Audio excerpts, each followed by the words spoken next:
उत्तर प्रदेश में सरकार बनाने का मेरे नेता श्री राहुल गांधी जी ने जब आज से 5 साल पहले मुझे विधायक दल का नेता बनाया था तो मुझे एक ही जिम्मेवारी दी थी कि 5 साल के बाद हमें सरकार चाहिए जी। हमने उस जिम्मेवारी का निर्वहन कर दिया है। हिमाचल प्रदेश में कांग्रेस की सरकार बनने की तरफ अग्रसर है। चंद ही दिन रह गए हैं, भारतीय जनता पार्टी का शासन समाप्त होगा और हिमाचल प्रदेश में कांग्रेस की सरकार स्थापित होगी।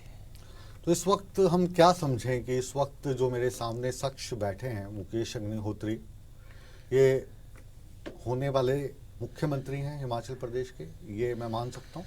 नहीं, देखिए, ये फैसला कांग्रेस हाईकमान को करना है। मैंने कहा कि मुझे जो जिम्मा दिया था मैंने उसका निर्वहन किया है, बाकी सब हाईकमान के विवेक पे निर्भर है कि क्या फैसला करना है क्या नहीं करना है।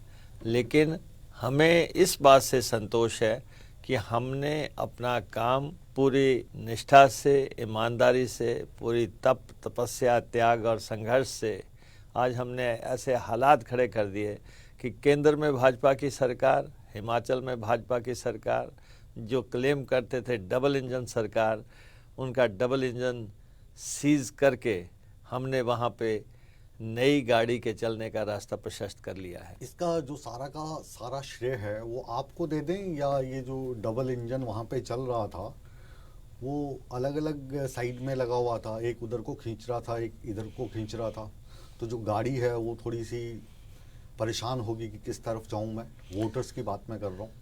नहीं, देखिए, ये जो हालात खड़े हुए हैं, कोई एक दिन में हालात नहीं खड़ा हुआ है। ये पूरे 5 साल की स्ट्रेटजीज हैं, 5 साल का संघर्ष है। 5 साल भाजपा सत्ता में थी, हम विपक्ष में थे। विधानसभा के भीतर और बाहर की लड़ाई, जनता में विश्वसनीयता, वो सब जब चलता रहा, उसके बाद आज ऐसा समय आया है जिसमें कि लोगों ने कांग्रेस की तरफ हाथ बढ़ाया है और ये जीत कांग्रेस के राष्ट्रीय स्तर पे भी बहुत महत्वपूर्ण है। जबकि भारतीय जनता पार्टी ये क्लेम कर रही थी कि हमें जो है देश में हराने वाला कोई नहीं है, उस स्थिति में ये एक नई शुरुआत हुई है। तो इसलिए फैक्टर्स अनेक हैं, एक नहीं अनेक फैक्टर्स हैं। हमने सेमीफाइनल जीता था, आपको याद होगा, चंद महीनों पहले हमने वहाँ पे सेमीफाइनल जीता।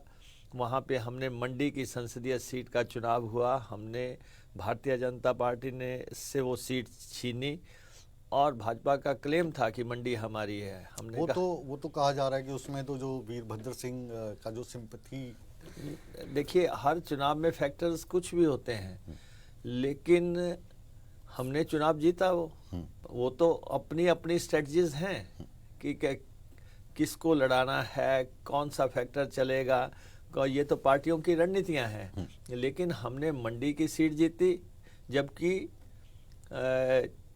जब बीजेपी ये क्लेम कर रही थी कि मंडी हमारी है, हमने कहा ऐसा नहीं होगा। और उसके बाद हमने वीरभद्र सिंह जी की सीट खाली हुई, हमने वो सीट जीती। फिर हमने सुजान सिंह पठानिया जी की सीट खाली हुई, वो सीट जीती। फिर भारतीय जनता पार्टी के नेता नरेंद्र बरागटा जी की सीट खाली हुई, हमने वो सीट जीती। चारों सीटें हमने जीती और सत्ता का सेमीफाइनल जीतने के बाद आज हम सत्ता का फाइनल में भिड़ंत थी, जिसमें भारतीय जनता पार्टी ने पूरी ताकत लगा दी। प्रधानमंत्री से लेके केंद्रीय मंत्रियों की लंबी फौज, पूरे राज्यों के एमएलए और उसके बाद धनबल, जो भी शक्ति इनके पास थी इन्होंने लगा ली। वो उनका प्लस पॉइंट था, आप उसको माइनस पॉइंट क्यों गिना रहे हैं? उनके जो नेतागण हैं, चाहे वो प्रधानमंत्री हों, अमित शाह हों या दूसरे राज्यों के मुख्यमंत्री हों, वो चुनाव है वहाँ पे जा रहे हैं। कांग्रेस में हमने देखा कि जो आपके बड़े नेता हैं, आदरणीय राहुल गांधी जी, आदरणीय सोनिया गांधी जी, इन्होंने हिमाचल चुनाव से दूरी बना के रखी। प्रियंका गांधी जी कुछ नजर आई, तो ये तो आपका वीक पॉइंट है, इसको प्लस पॉइंट आप कैसे बता सकते हो? ऐसा नहीं है। प्रियंका गांधी जी की भूमिका हिमाचल के चुनाव में निर्णायक रही है। उन्होंने समय दिया, हम उनके आभारी हैं, और उन्होंने हिमाचल के मुद्दों को जनता के समक्ष रखा और जनता में एक्सेप्टेंस हुई उन मुद्दों की। तो इसलिए प्रियंका गांधी जी या भूपेश बघेल जी या फिर राजीव शुक्ला जी, इन लोगों ने हमारे चुनाव को परिणति पे ले जाने के लिए निर्णायक भूमिका अदा की है। इसलिए, लेकिन मैं ये कह रहा हूँ कि बीजेपी को कोई दिल में मलाल नहीं रहना चाहिए था कि भाई किसको और किसी को बुला लेते तो शायद हम जीत जाते। मैं तो ये पूछ रहा हूँ क्योंकि आप पक्के कांग्रेसी हैं, वीरभद्र सिंह के आप सबसे खासम खास पत्रकार से आपने करियर शुरू करके फिर आपने इसमें राजनीति में आए, बहुत करीब उनके माने जाते थे। तो थोड़ा दुख नहीं हुआ कि मतलब सोनिया गांधी आती या राहुल गांधी आते तो शायद, जैसा कि आप कॉन्फिडेंट दिखाई दे रहे हैं, सीटों में इजाफा हो जाता, वोट का जो परसेंटेज है वो बढ़ जाता?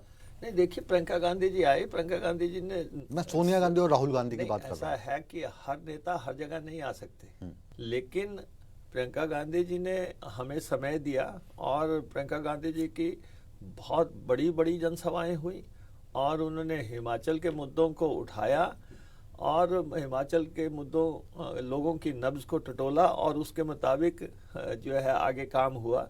इलेक्शन जो चल रहा था, जो हमने उसको निर्णायक बढ़त की तरफ बदलना था, उसमें प्रियंका गांधी जी की भी बहुत भूमिका है। जी, तो मेरा अगला सवाल ये है कि जो इस वक्त भारतीय जनता पार्टी है या जो दूसरे लोग हैं जो आपका विरोध करते हैं, वो कह रहे हैं कि कांग्रेस ने इस चुनाव में बिना दूल्हे की बारात उतार दी, दूल्हा कोई नहीं है, यानी सीएम का चेहरा कोई नहीं है। ऐसा क्यों हुआ? नहीं, देखिए, ऐसा है कि दूल्हा जो भी होगा अंततः तो कांग्रेस का होगा। पर दूल्हे कहीं तैयार हो गए ना। ऐसा देखिए, ऐसा है, हम लोकतंत्र में रह रहे हैं, लोगों की अभिलाषाएं रहती हैं, वो अलग बात है, लेकिन अंततः हम इस स्थिति में तो ये चले हैं कि दूल्हा कांग्रेस का होगा और कांग्रेस की सरकार होगी। लेकिन भारतीय जनता पार्टी ने जिस दूल्हे को प्रोजेक्ट किया था, उस दूल्हे ने तो कल एक समाचार चैनल को इंटरव्यू में कह दिया कि बहुत टफ मुकाबला है, कौन जीतेगा, कौन, ये तो सच है, कौन तो सच है। कोई सच नहीं है। हाँ। ये हार मान ली गई है, ये कबूल कर लिया गया है। ईमानदारी से अगर कोई कह रहा है कि टफ मुकाबला है तो वो सच देखो ना, ये वो लोग हैं जो कहते थे रिवाज बदलेंगे। इन लोगों ने 5 साल लगातार ये कहा। नहीं तो वो क्या कहते, वो ये थोड़ी ना कहते कि हिमाचल का चुनाव तो हम लड़ रहे हैं लेकिन हम हारेंगे क्योंकि यहाँ पे रिवाज है। ऐसा है ना, दावा किया गया था, दावा किया कि रिवाज बदलेंगे तो बदल के बताते। हमने कहा आप लोगों में, आप पूरे कॉन्फिडेंट लग रहे हो मेरे को कि चली गई सरकार। बिल्कुल जाएगी सरकार। तो यहाँ पे और 20-25 दिन का ये तो चुनाव आयोग, चलो एक तो दूल्हा हम आपको मान के चल रहे हैं और जो सर्वश्रेष्ठ वर होना चाहिए उसके तौर पे आपको देखते हैं, हिमाचल की जनता देखती है, क्योंकि आपने सीएलपी के लीडर के तौर पे विपक्ष की जो भूमिका रही वो आपके नेतृत्व में काफ़ी उसने नाम कमाया।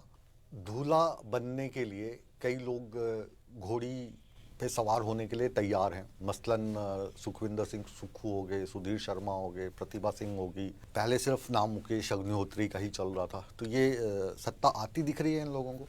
नहीं, देखो, ये सब हमारे साथी हैं, कोलीग्स हैं, सब लोगों ने चुनाव लड़ा है और इसलिए मैं इस विवाद में नहीं जाना चाहता कि कौन दूल्हा होगा, कौन आगे जाएगा। मुझे हाईकमान पे पूरा भरोसा है, हमारी हाईकमान जो भी फैसला करेगी हम उसको अक्षरशः पालन करेंगे। मैं आपको कह रहा हूँ कि सबसे बड़ा जिम्मा ये था कि प्रदेश में सरकार को लेके आना। जब मसला शुरू हुआ था उस समय ये था कि पार्टी उस समय लोएस्ट स्टेप पे थी। जब मैं विधायक दल का नेता बना उस समय पार्टी सत्ता से बाहर हुई थी और हमें हमारे नेता श्री राहुल गांधी जी ने ये कहा था कि लड़ाई लड़नी है, निर्णायक लड़नी है, कोई समझौता नहीं करना है और 5 साल कोई आपको डिस्टर्ब भी नहीं करेगा। और वैसा ही हुआ, जो उन्होंने कहा वो अक्षरश उसका पालन हुआ और 5 साल हमने लड़ाई लड़ी, 5 साल में विधायक दल का नेता रहा। हमने विधानसभा के भीतर और बाहर ये दिखा दिया कि विपक्ष क्या होता है, विधायक दल क्या होता है और लड़ाई कैसे लड़ी जाती है। वो लड़ाई हमने लड़ ली। अब हमारा काम जो है ख़त्म हो गया। हमने निर्णायक लड़ाई लड़ दी और हमारा काम था सत्ता को पलटना। पत्रकार वाली बात कह दी कि हमने तो खबर भेज दी, अब ये संपादक देखे लगानी है या नहीं। बिल्कुल जैसा हमारा काम था सत्ता को पलटना।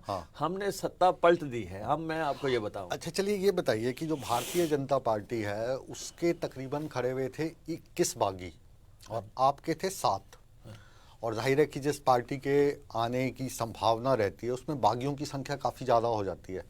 तो ये चमत्कार था या फिर जो बागियों को कंट्रोल आपने कर लिया? नहीं, मैं ये आपको कहूँगा हमारी टिकटें निश्चित तौर पे भाजपा से बेहतर थी। हमारा टिकटों का आवंटन बड़ा स्मूथली हुआ है। भारतीय जनता पार्टी जो है डबल इंजन होते हुए भी केंद्र में होते हुए, आपने देखा प्रधानमंत्री जी एक भाजपा के बागी को मना रहे हैं, बागी फिर नहीं मान रहा है। प्रधानमंत्री जी एश्योरेंस दे रहे हैं कि तुम्हारा ख्याल मैं रखूंगा, वो कह रहा है कि देरी हो गई।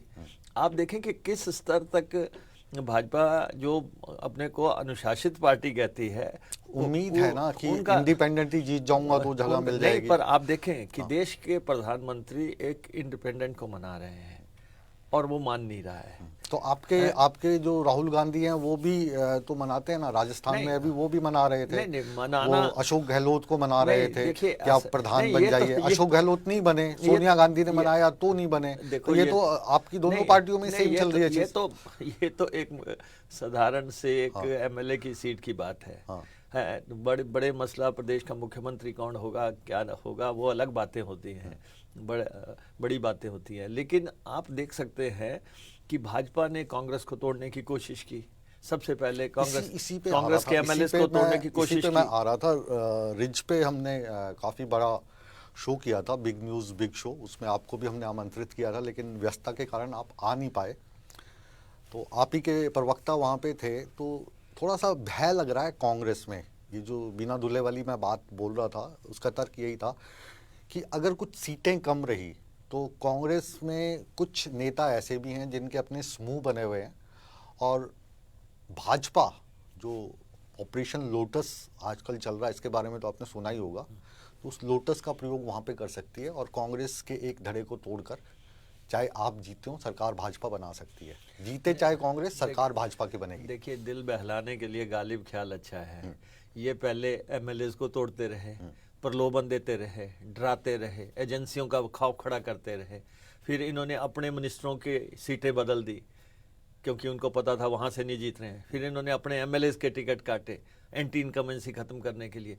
बहुत कुछ इन्होंने किया, लेकिन अंततः ये इनकी पहुंच से बाहर हो गई बात। ये अब सरकार बनाने के नजदीक नहीं ऐसा है। मुकेश जी आपने क्या किया, मतलब जो आप इतने ज्यादा कॉन्फिडेंट दिखाई दे रहे हैं कि ये चले गए, मतलब आपने ऐसा क्या किया, या सरकार ने ऐसा क्या नहीं किया? सरकार ऐसा है कि देखिए, ये सरकार एक नॉन परफॉर्मर सरकार थी। इस सरकार ने हिमाचल के लिए, हिमाचलियत के लिए कुछ नहीं किया। ये एक इवेंट मैनेजर्स थे, इवेंट्स को मैनेज करते थे और सारा 5 साल का समय इन्होंने इसी में लगा दिया। ऊपर हेलीकॉप्टर उड़ते रहे, नीचे नाटियां पड़ती रही।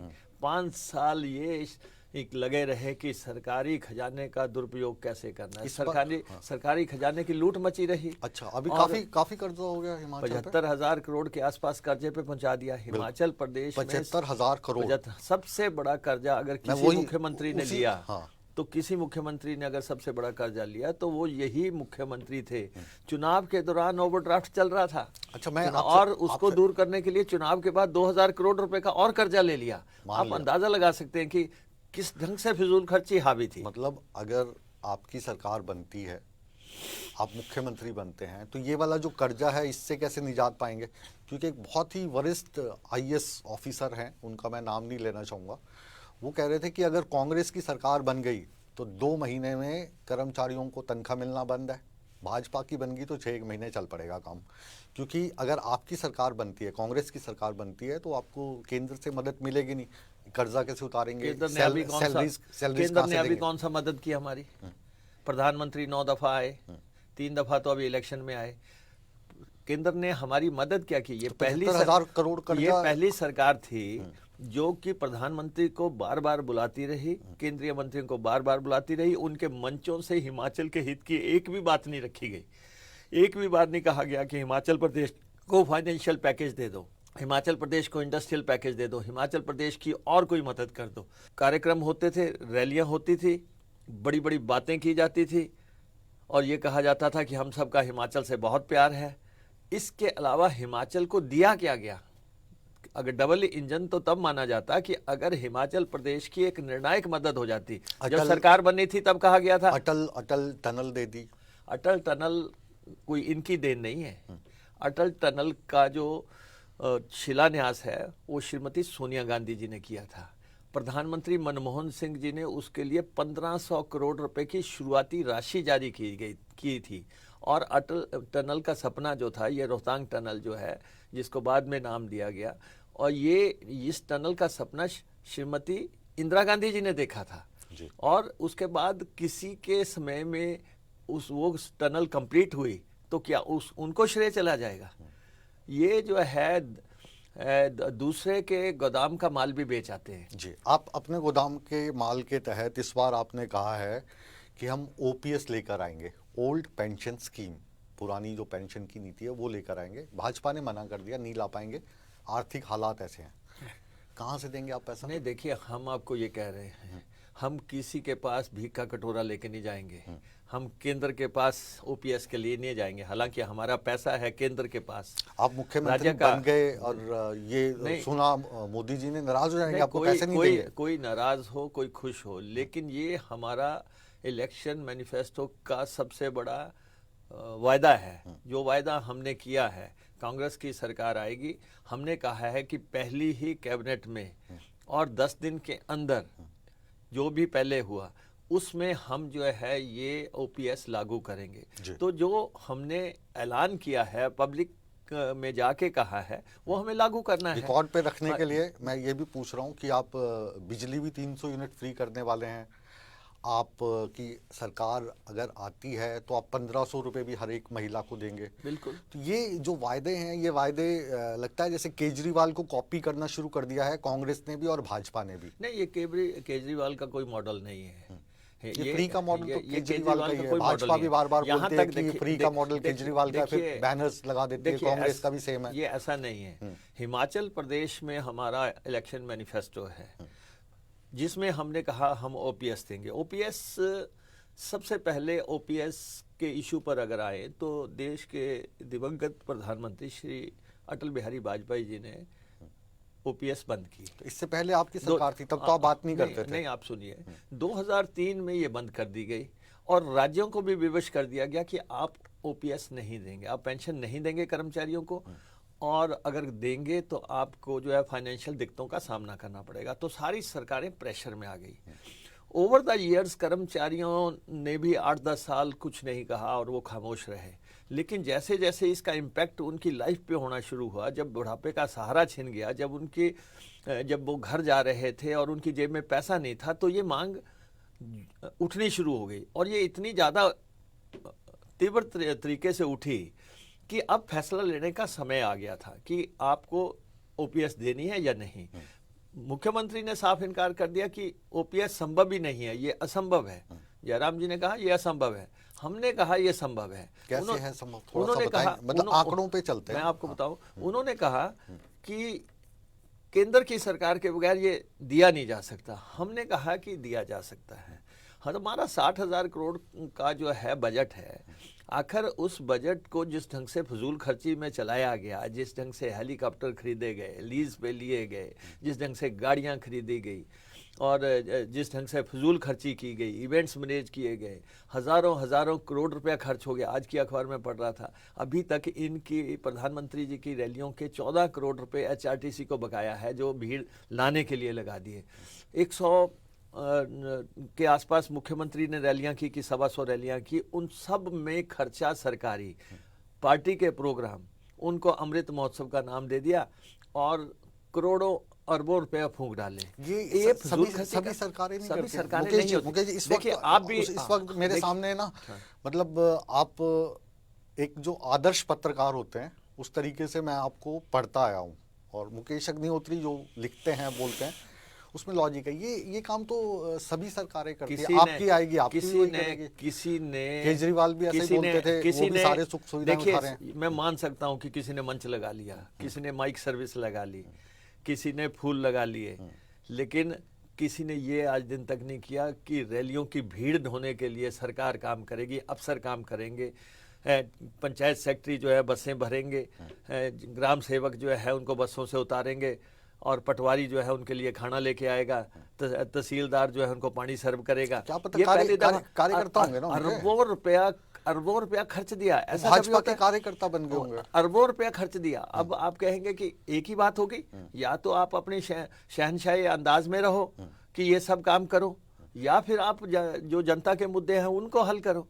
ये देखना कि आपके सामने आएगा, अगर जैसे सरकार बदलेगी हम सामने रखेंगे लोगों के दरबार में एक श्वेत पत्र की इन लोगों ने फजूल खर्ची का एक रिकॉर्ड हिंदुस्तान में कायम कर दिया कि किस ढंग से इन्होंने प्रदेश के कोष को बेरहमी से लुटाया है, वो सामने आ जाएगा। ऐसा नहीं होता। अब देखिए 5 साल सरकार रही, एक भी बार इन्होंने आय के संसाधन बढ़ाने के लिए मीटिंग नहीं की, एक भी बार इन्होंने पड़ोसी राज्यों से अपने हक लेने के लिए मीटिंग नहीं की, एक भी बार इन्होंने केंद्र के पास जाके प्रदेश की मदद की गुहार नहीं लगाई। चलिए मैं ये पूछता हूँ आपसे, 5 साल पहले आपकी सरकार थी, तो ऐसे कौन से अधूरे कार्य आप छोड़ गए थे जो आप सोच रहे थे कि ये जो दूसरी सरकार आई है ये पूरे करेगी?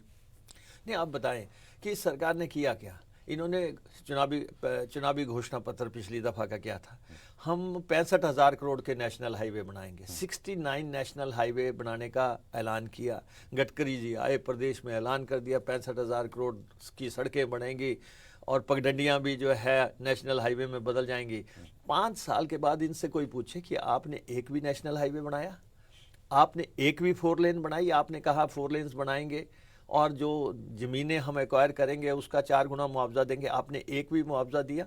फिर इनसे पूछें, आपने कहा हम रेल लाइनें बनाएंगे, आप बताएं कौन सी रेल लाइन आपने बना के तैयार की? अभी वंदे दिया ना आपने कहा, आप ही की कंस्टिट्यूएंसी तक पहुंचती हो। नहीं, वंदे भारत तो रेल चलाई है, पटरी पहले से बिछी हुई है, उस पे कोई भी रेल चला दो। लेकिन जो पटरी बनानी थोड़ा थी, सा तो आपको श्रेय देना चाहिए। आप बताएं, अब जैसे ऊना आप जाएंगे अपनी कंस्टिट्यूएंसी में बैठ के, अरे भाई चुनाव 4-4.5 घंटे में पहुंच जाएंगे। 14 को कोड लग रहा है, 13 को आप रेल चला दो या जहाज चला दो, या जो है या कोई ड्रग पार्क खोल दो, या कोई शिलान्यास कर दो, या उद्घाटन कर दो। प्रधानमंत्री के लेवल पे ये बातें करवाई इन्होंने कि 14 को कोड लग रहा है, 24 घंटे पहले जो है आके घोषणाएं कराई जा रही हैं। अरे भाई, कोई भी काम करना है 5 साल के अंदर करना पड़ता है। 5 साल तो आपको याद नहीं आया कि हमीरपुर से कि ऊना से हमीरपुर रेल लाइन बनानी है, 1 इंच रेल लाइन नहीं बनी, एक पहली ईंट नहीं लगी। 1 इंच रेल लाइन की बात मुकेश जी मैं भी लगातार करता हूँ कि ये जो रेल लाइन वाला जो कार्य है ये अंग्रेज कर गए। हमारे यहाँ पर 1947 से लेकर अभी 2022 चल रहा है, मुझे भी 1 इंच बड़ी भी रेल लाइन कहीं नहीं दिखती, और इसमें ज़्यादातर जो सरकार रही है वो कांग्रेस पार्टी की रही है। देखिए, एक बात है कि हिमाचल की ठीक है सांसद कम हैं, हिमाचल की राजनीतिक ताकत कम है, लेकिन ये तो क्लेम कर रहे थे कि हमारी डबल इंजन की सरकार है। ये तो क्लेम कर रहे थे, प्रधानमंत्री जी का विशेष लगाव है हिमाचल के साथ। प्रधानमंत्री जी हिमाचल में रहे हैं और केंद्रीय मंत्री अनुराग ठाकुर जी बैठे हैं, और मुख्यमंत्री लगातार इस बात को भुनाते आए हैं कि जी मेरे केंद्र से बहुत अच्छे संबंध हैं। अगर आपके इतने ही अच्छे संबंध होते तो आप 1 इंच तो रेल लाइन बढ़वा लेते। आपने कहा था हम हवाई पट्टियां बनाएंगे, शिमला को एक्सपेंड करेंगे, गग्गल को एक्सपेंड करेंगे, बुनतर को एक्सपेंड करेंगे। फिर इन्होंने कहा था कि मंडी में नई हवाई पट्टी बनेगी, ये मेरा ड्रीम है।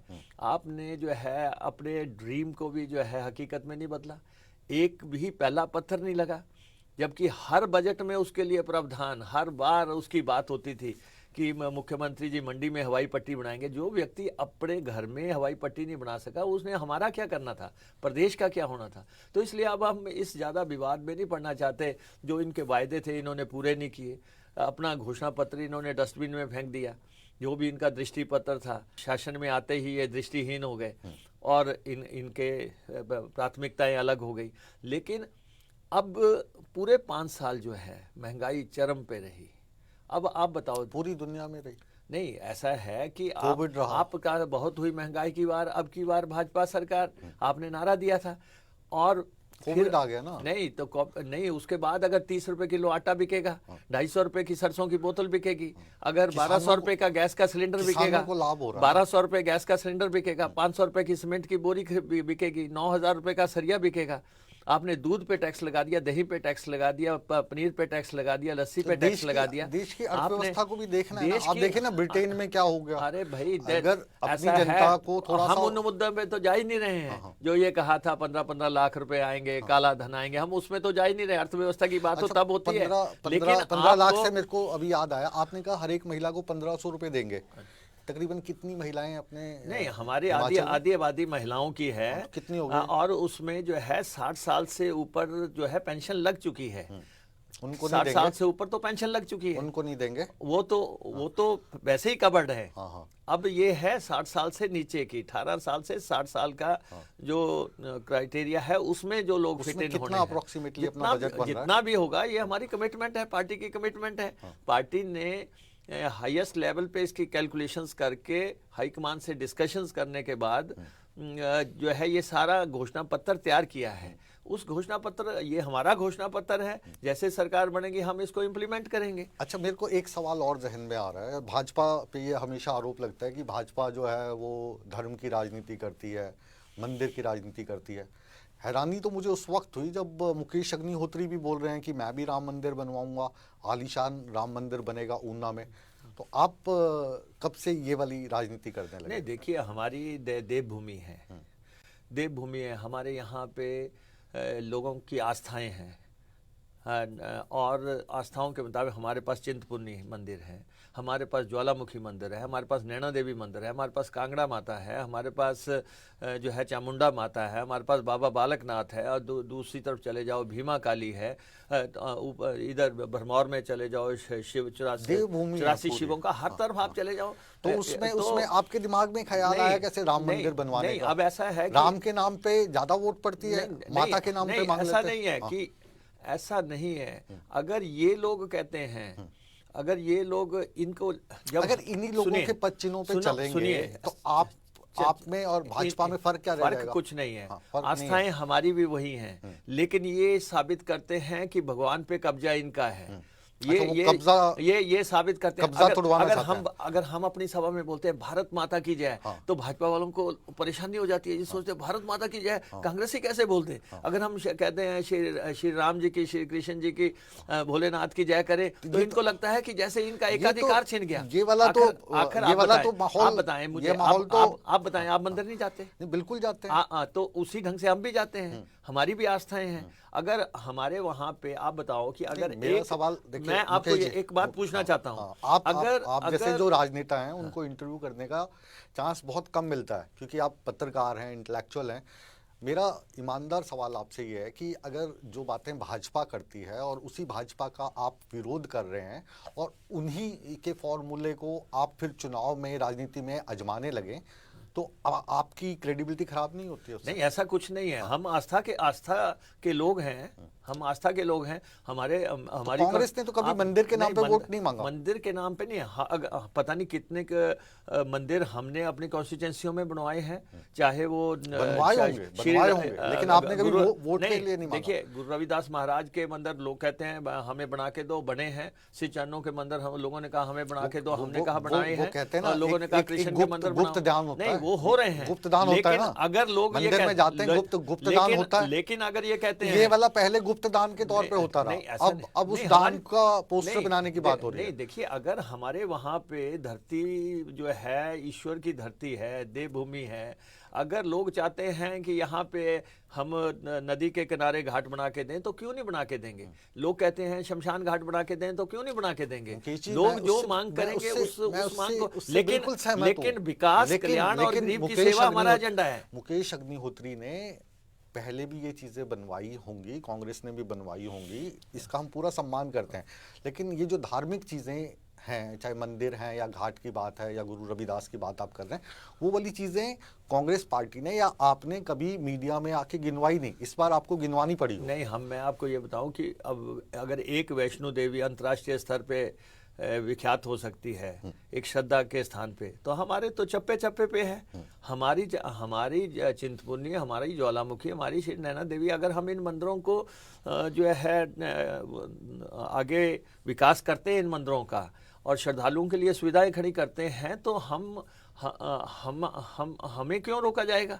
क्योंकि आखिर अगर सब लोग अप्रिशिएट करते हैं कि वैष्णो देवी बहुत अच्छा बन गया, अगर हम यहाँ पे करेंगे तो मैंने तो ये कहा है इससे आगे बढ़ के हिमाचल प्रदेश में मंदिरों का मंत्रालय बनाएंगे, मंदिरों का मंत्रालय बनाएंगे, क्योंकि हमारे जितने मंदिर हैं और सरकार के अधीन मंदिर हैं, उन मंदिरों का रख रखाव, उनमें अरबों रुपए जमा है, उनमें जो है सैकड़ों टन जो है सोना पड़ा हुआ है, तो हमें इनका किस ढंग से सार्थक तरीके से इस्तेमाल करना है। ये वाले तो मंदिर पहले से ही सरकार ने अधिग्रहण कर लिए हैं, अधिग्रहण किया है, लेकिन इसको डीसी चलाते हैं, डीसी का संचालन करना और मंदिरों का रख रखाव में श्रद्धालुओं के हिसाब से सुविधाएं कायम करना और उसको अंतर्राष्ट्रीय स्तर पे लाना। तो हमने कहा कि ठीक है, हम मंत्रालय बनाएंगे, हम गऊओं का जो मुद्दा है वो वहाँ पे गौशालाएं बननी है, हम इस मंत्रालय के अधीन देंगे। हमारे मेले हैं, चप्पे चप्पे पे मेले होते हैं, अंतर्राष्ट्रीय स्तर के मेले होते हैं, हम इस मंत्रालय के अधीन देंगे। तो इसलिए अगर कोई व्यवस्थाएं लोग मानते हैं कि ये होने चाहिए, तो हम उस हिसाब से अपना एजेंडा लेके चले हैं। हम इनका नकल नहीं कर रहे हैं, ये तो सिर्फ एक स्थल की बात करते हैं, हमें अपना प्रदेश देखना है। नहीं, जैसे राम का नाम, गौ माता का सम्मान, सूर्य नमस्कार, ये सारे तो पेटेंट हैं बीजेपी के। अगर आप इनकी बात करोगे तो फिर लगेगा आपने आइडिया चुरा लिया। नहीं, तो बीजेपी ने क्या किया? बीजेपी ऐलान कर देती, बीजेपी कह देती है हमने, बीजेपी 5 साल रही, बना लेते मंदिरों का मंत्रालय बना लेते, महिलाओं का मंत्रालय बना लेते। इन्होंने नहीं बनाया। मैंने आपको बताया ना कि नॉन परफॉर्मिंग गवर्नमेंट थी हिमाचल प्रदेश में। इनोवेटिव तरीके से काम करना पड़ेगा, नए आइडियाज के साथ काम करना पड़ेगा। जैसे अब आप कह रहे हैं कर्मचारियों की बात थी, आप कह रहे हैं कि ओपीएस का ऐलान क्यों होगा? अगर आप देखें कर्मचारी, मैं बहुत खुश हूं कि अगर आपकी सरकार आती है और आप ओल्ड पेंशन स्कीम लागू करते हैं, तो मुझे पता है कि हिमाचल प्रदेश के हर एक घर में एक कर्मचारी है और बुढ़ापे में उसको पेंशन की जरूरत है।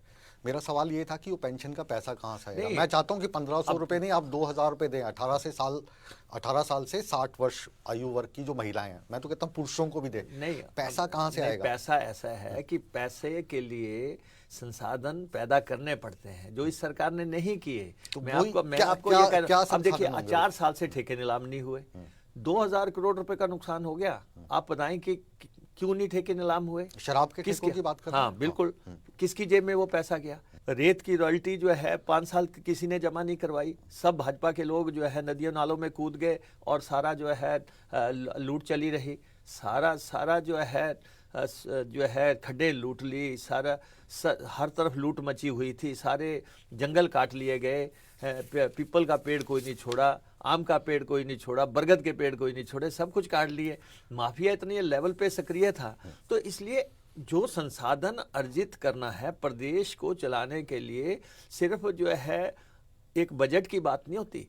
प्रदेश की सरकार संसाधन अर्जित करने के लिए क्या कर रही है, उसके लिए रणनीति बनानी पड़ेगी और उसके लिए अपने खर्चों में कटौती करनी पड़ेगी।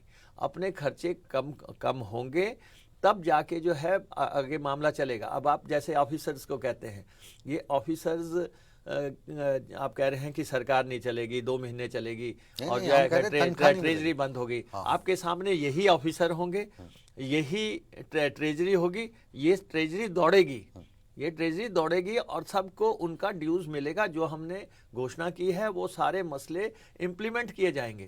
इसलिए जो है अभी अपने आका को खुश करने के लिए कह रहे होंगे कि जो है भाजपा की सरकार आ जाए। भाई भाजपा ने दिया क्या? भाजपा ने प्रदेश को कोई स्पेशल पैकेज दे दिया?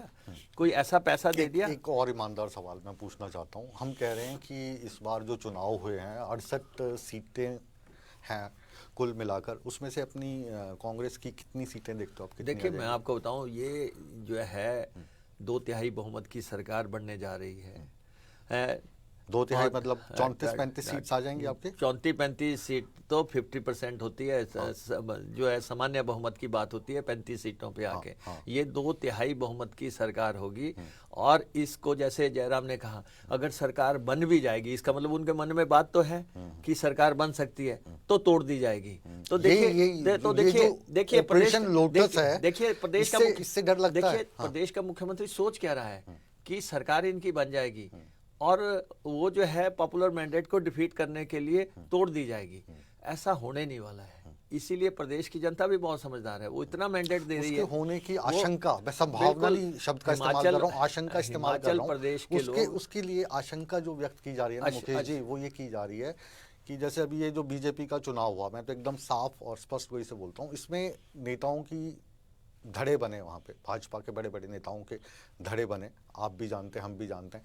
वैसे कांग्रेस में भी धड़े बने हुए हैं। वो एक धड़ा अगर टूट जाता है, वो किसका होगा नहीं कहते। कोई तो धड़ा कांग्रेस का कोई धड़ा नहीं टूटने वाला है। कांग्रेस पूरी तरह अनुशासन में थी। क्या टूटना होता तो चुनाव से पहले इन्होंने पूरा दम लगा लिया। कितना दम लगाया कि अब हमारे पास टेलीफोन मौजूद हैं जो मुख्यमंत्री ने एमएलएस को किए हैं, जो इनके नेताओं ने एमएलएस को किया है, हमें ज्वाइन कर लो, हम प्रलोभन भी दे रहे हैं, आपको मंत्री बना देंगे, नेताओं को, हमारे नेताओं को। जब ये बातें चलने नहीं वाली हैं, ये मैं आपको ये खुशफहमी में रहने वाली बात है।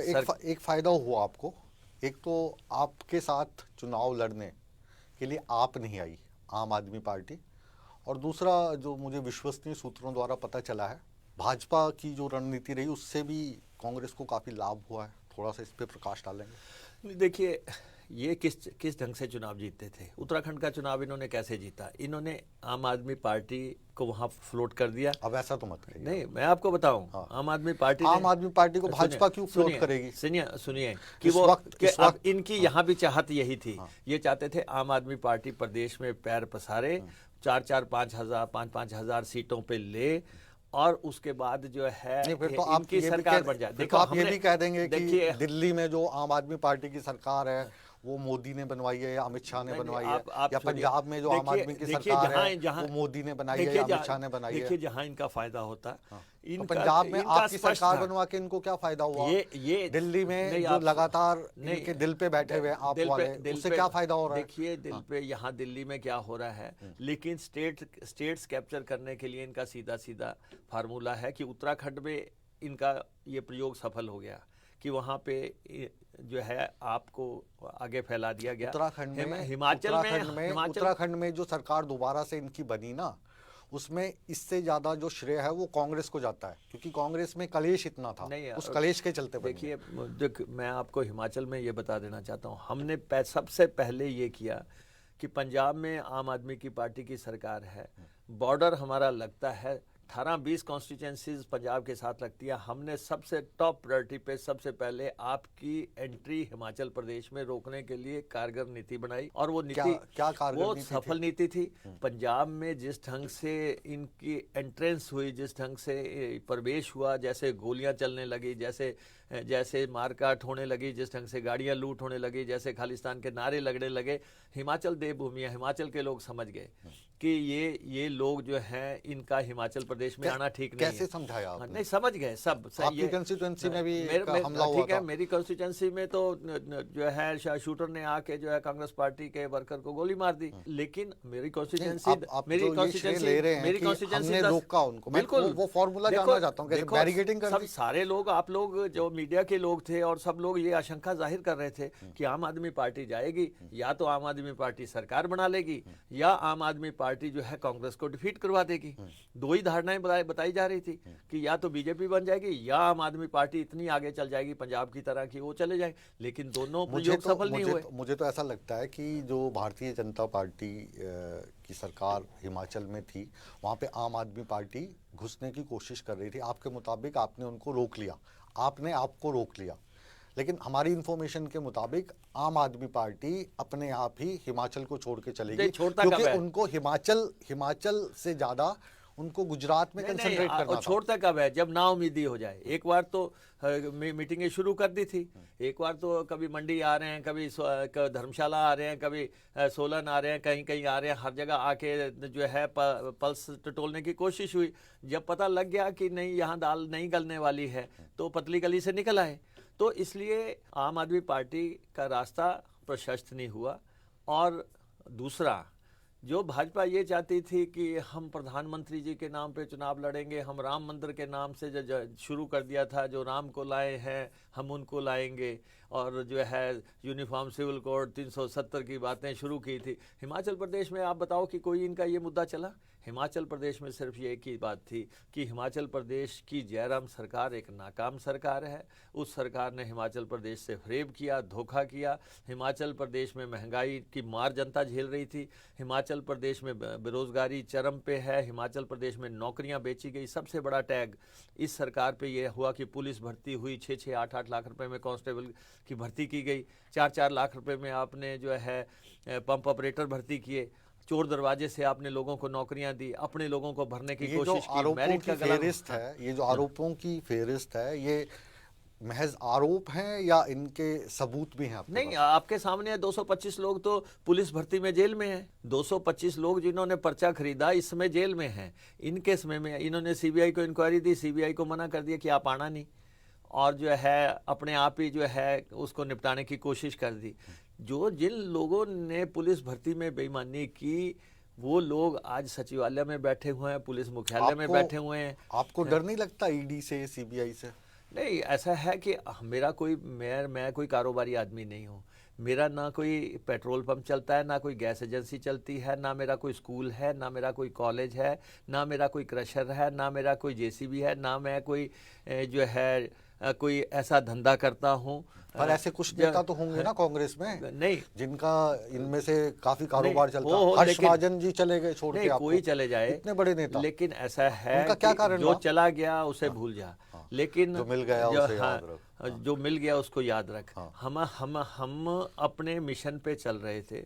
हमारा मिशन ये था कि हमें सत्ता में लौटना है। हमारे नेताओं ने, हमारी लीडरशिप ने हमारे पे भरोसा करके हमें, जब प्रेम कुमार धूमल जी विधायक दल के नेता थे वो हटे, वीरभद्र सिंह जी ने बनना था, लेकिन वीरभद्र सिंह जी की सहमति से जो है मुझे बनाया गया, और हमने 5 साल साबित कर दिया कि लड़ाई किस ढंग से लड़नी है। हमारे ऊपर देशद्रोह के मुकदमे बनाए, हमें एक महीना विधानसभा के अंदर नहीं घुसने दिया, लेकिन हमने अलख जगा के रखा। हमने पूरे प्रदेश का दौरा किया, हमने प्रदेश भर में ये बात की, और उसके बाद माफिया सचमुच इतना सक्रिय था, इतनी लूट थी, मुख्यमंत्री के नॉलेज में होते हुए भी कोई एक्शन नहीं हुआ कि माफिया के खिलाफ कोई एक्शन किसी सरकार में। अगर बिल्कुल ये मनाही थी अफसरों को कि आप जो है माफिया पे कार्रवाई नहीं करेंगे। देखो, शराब से कितने लोग मारे गए, अब अवैध शराब बन रही है, लोग मारे गए। पटाखों की फैक्ट्री में जो है अवैध तौर पे चल रही है, 12 लोग मारे गए। खड्डों में लोग डूब के मर गए। एक्सीडेंट कितने हो गए, 1600 से ज़्यादा रेप हो गए, 400 से ज़्यादा कत्ल हो गए। ये देवभूमि की दास्तां है। चलिए, तीन जो वर्ग हैं वो महत्वपूर्ण हैं हिमाचल प्रदेश में। पहला वर्ग कर्मचारी आता है, उसके लिए आप ओल्ड पेंशन स्कीम लाने की बात कर रहे हैं। दूसरा महिला वर्ग है, उनको आप 1500 रुपये पेंशन देंगे। और उसके बाद जो डायरेक्ट और इनडायरेक्ट लोग जुड़े हैं, वो पर्यटन के व्यवसाय से जुड़े हैं या बागवानी के व्यवसाय से जुड़े हैं। तो पर्यटन को लेकर आपकी क्या सोच है? क्योंकि हिमाचल में हर एक मोड़ एक अपने आप में डेस्टिनेशन है, लेकिन वो डेस्टिनेशन पड़ा रहा, वहाँ पे इंफ्रास्ट्रक्चर नहीं पहुँचता है। और बागवानों को लेकर आपकी क्या सोच है कि उनकी मुश्किलात को कैसे हल करेंगे आप? नहीं, देखिए, ऐसा है कि कर्मचारी पहले भी सरकारें पलट चुके हैं। नो वर्क नो पे जब लागू किया था तो शांता जी की सरकार पलटी गई थी। कर्मचारी स्कीम तो अच्छी थी। नहीं, जो भी हो, कर्मचारियों ने तो देखिए, कोई भी चीज तानाशाही से या धौंसपट्टी से नहीं चलती है। जो भी करना है सहमति से होगा। हम तो जनता की ये लोकतंत्र जनता की ताकत से चलता है, तो जनता को विश्वास में लेके चलाना पड़ता है। हमारे कर्मचारी ओरिएंटेड स्टेट है, तो हमें कर्मचारियों को विश्वास में लेकर, अगर कर्मचारियों को पेंशन देनी है तो हम देंगे, और हमने कह दिया पहली कैबिनेट में देंगे। हमारी सरकार जैसे ही बनेगी कांग्रेस की सरकार, ये पार्टी की कमिटमेंट है, वो लागू होनी है। जी। और उसके बाद महिलाओं का आपने खुद ही कह दिया है कि 18 साल से 60 साल की महिलाओं के लिए जो ऐलान किया गया है, जो उसको किस ढंग से इम्प्लीमेंटेशन करनी है वो सरकार बनने पे आपके सामने आ जाएगा। लेकिन ये सही है कि हिमाचल प्रदेश में सेब की अर्थव्यवस्था है, 5,000 करोड़ का सेब का कारोबार है। पर वो तो सीमित सा इलाका है नहीं, ना। सीमित इलाका नहीं है, वो तो दो जिले हैं हिमाचल नहीं, के, चाहे 2 जिले शिमला हैं, और लेकिन किन्नौर। हाँ। नहीं, देखिए दोनों तरफ बराबरी पे किस ढंग से इम्प्लीमेंटेशन करनी है। या हिमाचल प्रदेश में देखो, ना तो जातिवाद का बात चलती है, ना क्षेत्रवाद की बात चलती है, नहीं चलती है, राजपूत और पंडित की चलती है, ऊपरी हिमाचल निचले हिमाचल की चलती है। वो लोग वो चलाते हैं जो लड़ नहीं सकते, वो लोग ऐसी धारणाएं चलाते हैं।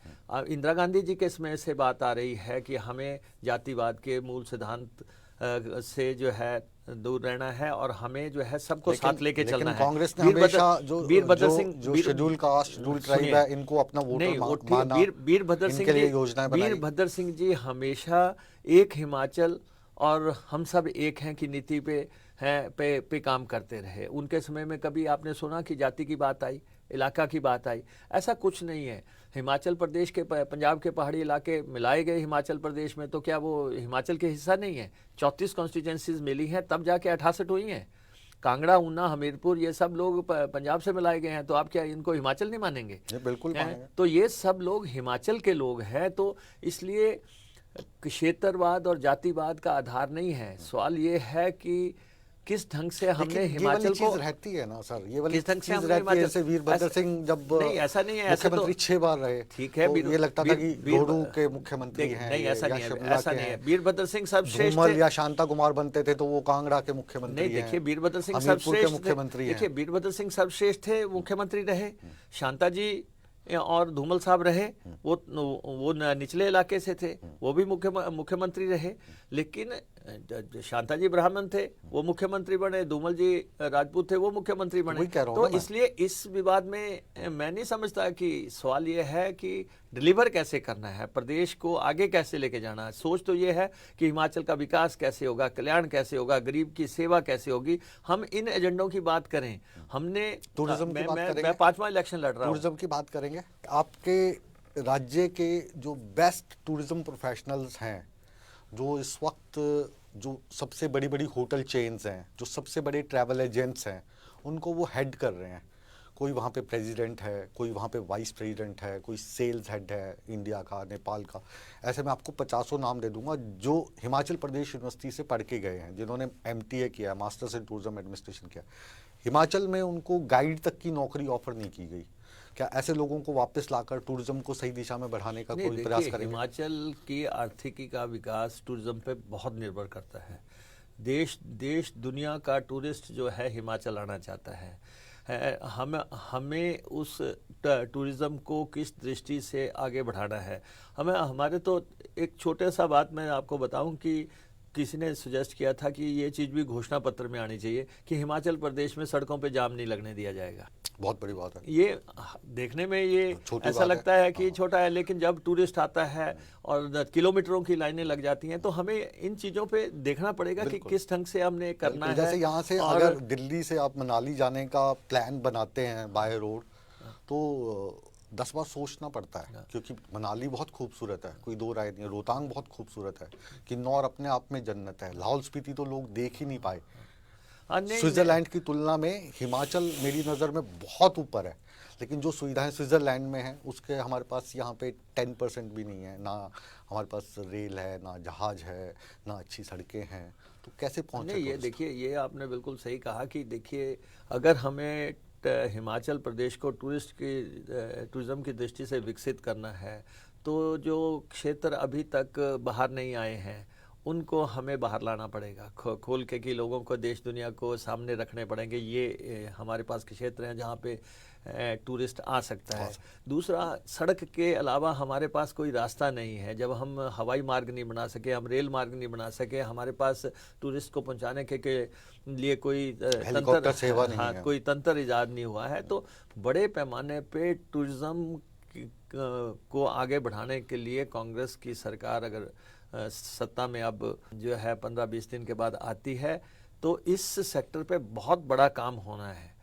ये दो बड़े मूल आधार हैं, ये बागवानी और पर्यटन हिमाचल प्रदेश के मूल आधार हैं। हिमाचल बहुत आगे गया है। हिमाचल प्रदेश में बहुत विजनरी लीडर हुए हैं। हिमाचल प्रदेश में डॉक्टर परमार हुए जिनकी वजह से हिमाचल बना। इंदिरा गांधी जी की बदौलत हमारे को स्टेटहुड मिली और उसके बाद सरकारें आई, काम हुआ। लेकिन अभी हिमाचल को बहुत आगे जाना है। देश दुनिया के सामने ऐसा हिमाचल प्रस्तुत करना है जिसकी साख और जिसकी बात पूरे अंतर्राष्ट्रीय स्तर पे हो। जी, तो हम उम्मीद करें कि आने वाले समय में जिस तरीके से आप बात यशवंत सिंह परमार साहब की कर रहे हैं, जो हिमाचल के पहले मुख्यमंत्री रहे, या इंदिरा गांधी की कर रहे हैं, तो कुछ समय के बाद मुकेश अग्निहोत्री का नाम भी इसी तरीके से लिया जाएगा।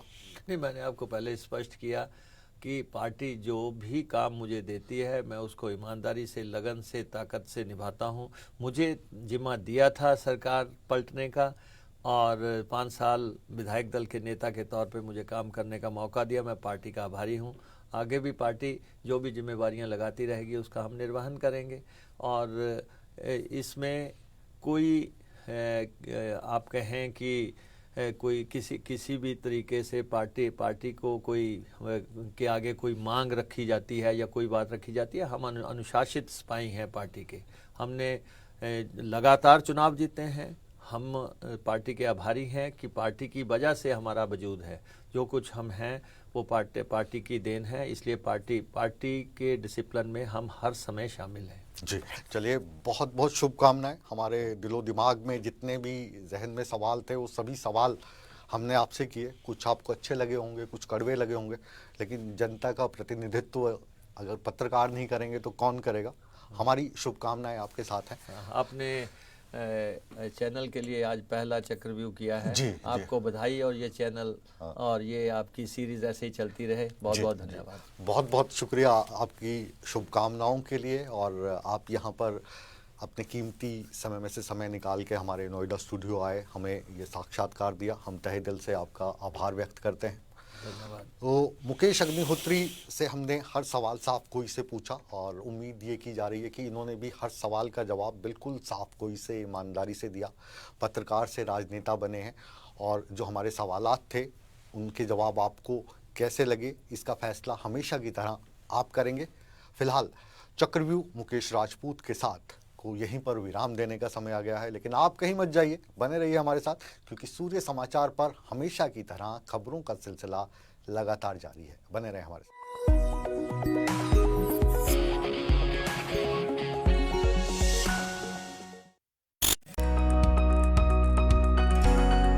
मैं बधाई देता हूं पूरे सूर्य समाचार परिवार को इस नई शुरुआत के लिए और उम्मीद करता हूं कि खबरों को सामाजिक उत्थान के लिए, सामाजिक कुरीतियों से लड़ने के लिए पारदर्शी तरीके से उठाने का आप लोग काम करें। सवालों के कटघरे में होंगे मुकेश अग्निहोत्री। देवभूमि के दिल में क्या है? आखिर कौन होगा कांग्रेस का सीएम चेहरा? इस वक्त जो मेरे सामने शख्स बैठे हैं, मुकेश अग्निहोत्री होने वाले मुख्यमंत्री हैं हिमाचल प्रदेश के। ये फैसला पार्टी हाईकमान को करना है, कांग्रेस हाईकमान को करना है। कांग्रेस ने इस चुनाव में बिना दूल्हे की बारात उतार दी। दूल्हा कोई नहीं है, यानी सीएम का चेहरा कोई नहीं है। ऐसा क्यों हुआ? दूल्हा जो भी होगा अंततः तो कांग्रेस का होगा। जीते चाहे कांग्रेस, सरकार भाजपा की बनेगी। देखिए, दिल बहलाने के लिए गालिब ख्याल अच्छा है। देखना ना भूलिए द मुकेश राजपूत शो, रात 10 बजे।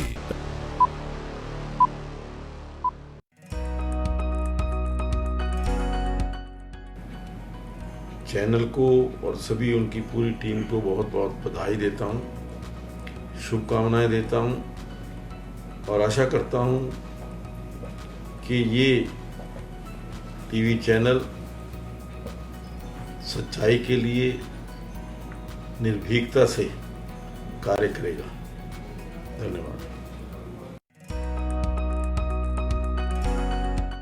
शुभकामनाएं देता हूँ सूर्या समाचार को, और मुझे पूर्ण विश्वास है कि ये चैनल जनता की आवाज़ बनेगा, जनता के मुद्दों को उठाएगा और उनको अंजाम तक पहुंचाएगा। देखिए, जो सूर्य समाचार जो हरियाणा का लॉन्च कर रहे हो, मेरी शुभकामनाएं हैं, और दर्शक जो होंगे उनकी भावनाएं भी लेंगे, और जन समस्याएं आप उठाएंगे तो उसका लोग समाधान भी निकलेगा और हरियाणा के लोगों का उसका लाभ भी होगा। निष्पक्ष आप जो है चैनल जो है कार्य करेगा।